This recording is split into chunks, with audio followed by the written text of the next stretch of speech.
Every sport has its legends, men who don't just play the game, but reshape it. Before the trophies, before the banners, before Pittsburgh became the city of steel and glory, there was silence, a losing team, an empty stadium, a franchise left for dead. Then came one man, a rookie from Temple, Texas, a defensive tackle who didn't smile much and didn't talk more than he had to. His name was Charles Edward Greene. But no one remembers that name because football gave him another one. Is there a better name than Mean Joe Greene? Just remember Joe as being a good football player and not really mean. Meet the most dominant defensive tackle of all time, Mean Joe Greene. Don't stop watching, because by the time this story ends, you'll know why fear turned into respect and why Mean Joe Greene never really left the game. Temple, Texas, 1946.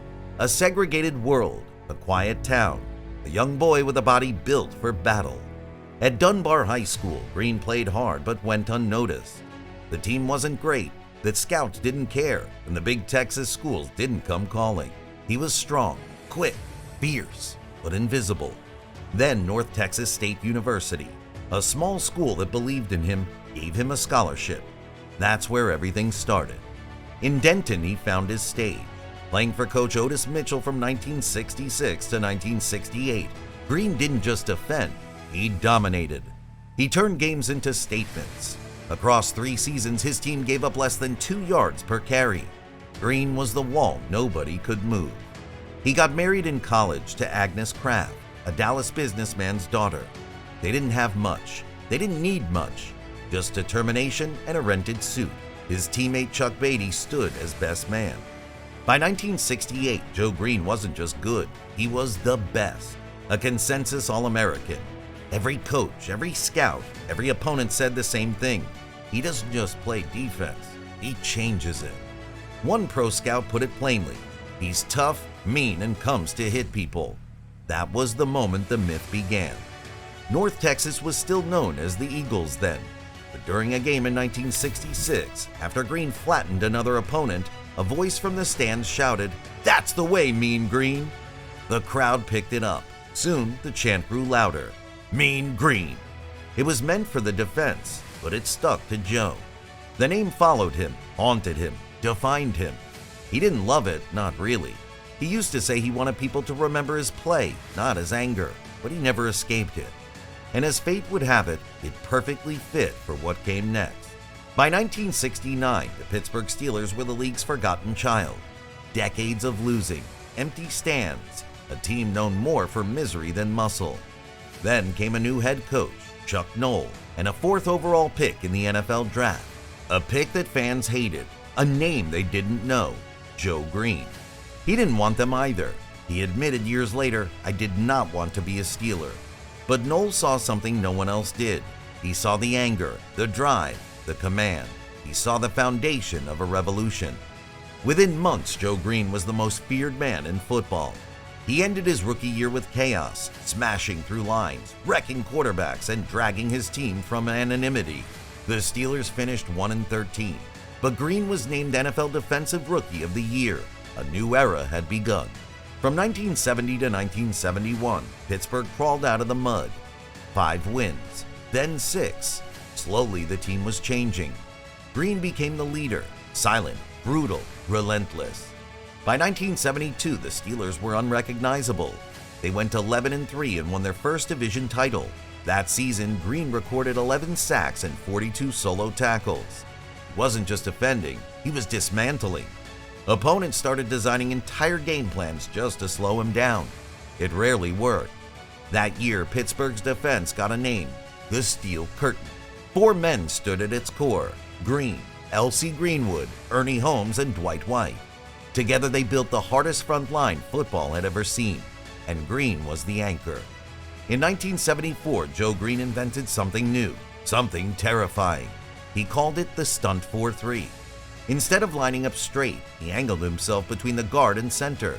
The move broke every blocking rule. It confused offensive lines. It shattered formations. At first, the coaches didn't allow it, so Greene unleashed it in the playoffs. In the division championship against the Buffalo Bills, it destroyed O.J. Simpson's running game. 48 yards, that's all that Simpson got. Then came the AFC Championship, Pittsburgh versus Oakland. Greene faced All-Pro center Jim Otto. At one point, he kicked Otto in the groin, then later threw him aside with one arm before sacking Ken Stabler. It was raw dominance, the kind that changes how the sport is played. That postseason, the Steelers went all the way. Super Bowl IX, Pittsburgh versus Minnesota. Greene recorded an interception, forced a fumble, and recovered another. The Vikings finished with just 119 yards of offense. The Steelers won their first Super Bowl, and Mean Joe Greene became a legend. By 1975, he was on magazine covers. Time magazine called him the face of the Steel Curtain. Opponents called him a nightmare. He missed a few games that year with a pinched nerve, the first time he'd ever been sidelined. 91 straight games played before that. Still, the Steelers crushed their way to another Super Bowl win, this time over Dallas. 2 rings, 2 years. But the following season nearly broke him. 1976. The Steelers started 1-4. Terry Bradshaw went down. The team looked lost. Then Greene came back from injury.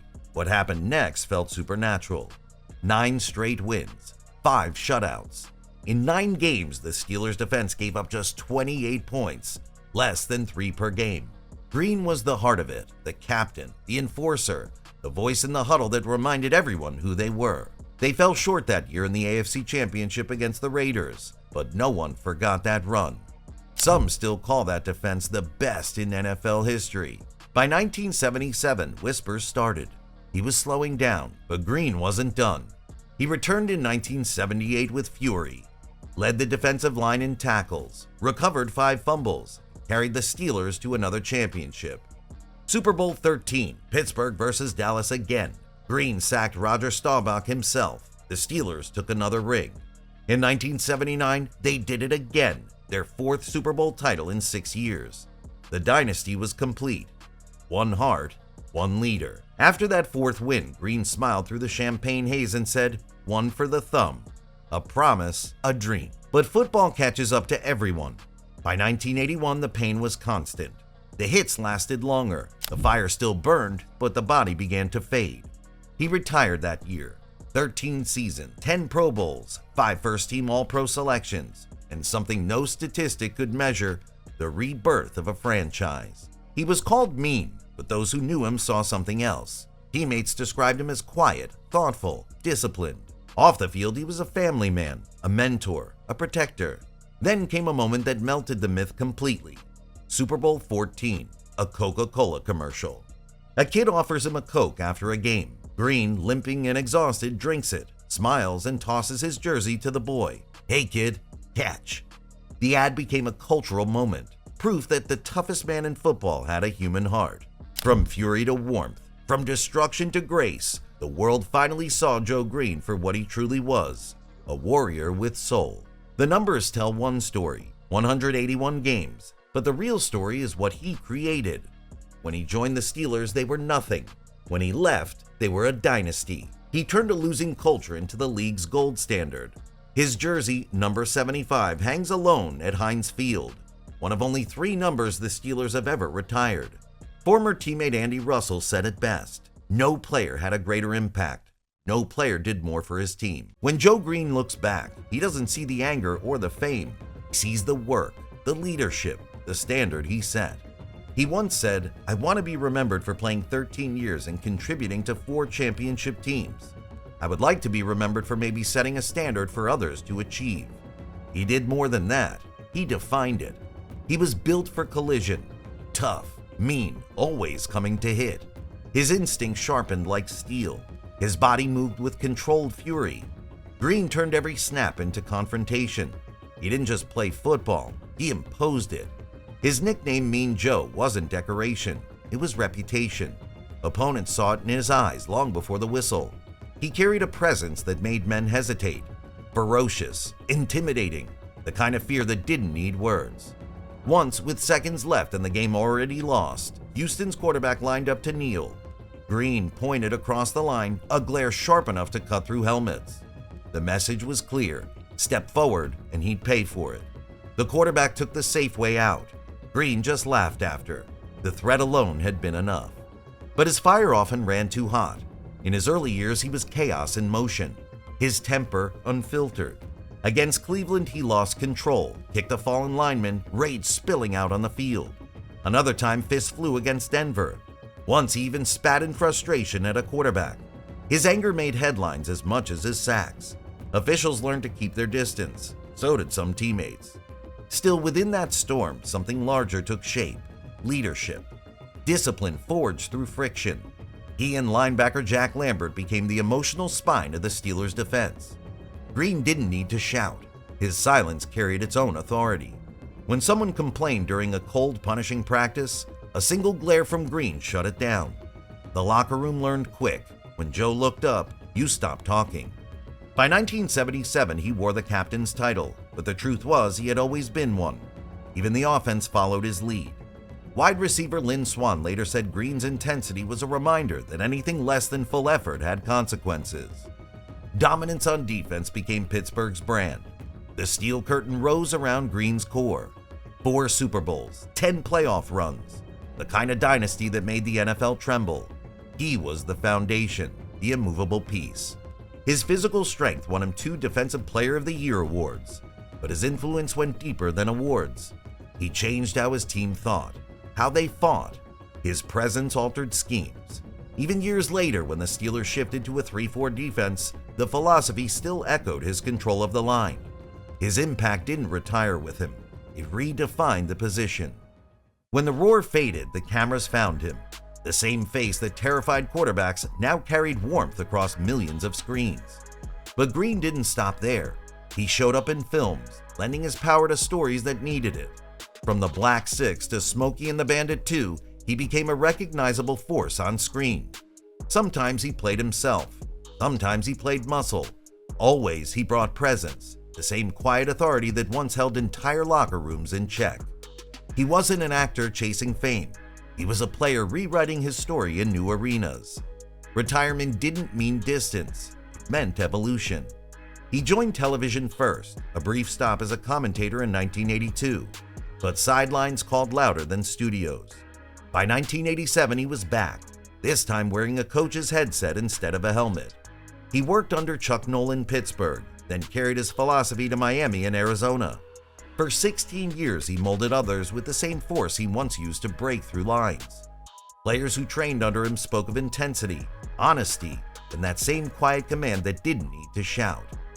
When coaching ended, he stayed close to the game that built him. The Steelers brought him back in 2004 as a special assistant for player personnel. There, he watched a new generation lift trophies, the 5th and 6th Super Bowl rings added to his collection. When people joked about one for the thumb, Greene brushed it off. For him, every win was for that team, that moment, those players. His humility anchored him even as his legend grew. In 2014, his story came full circle with an episode of A Football Life. The documentary showed what fans had long suspected, that the meanest man on the field had built his life on loyalty, not rage.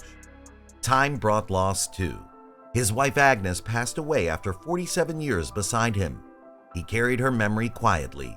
Later, he remarried, building life again with Charlotte. To his 7 grandchildren, he became Papa Joe. Not the fierce tackle, just the grandfather who'd once been larger than the game.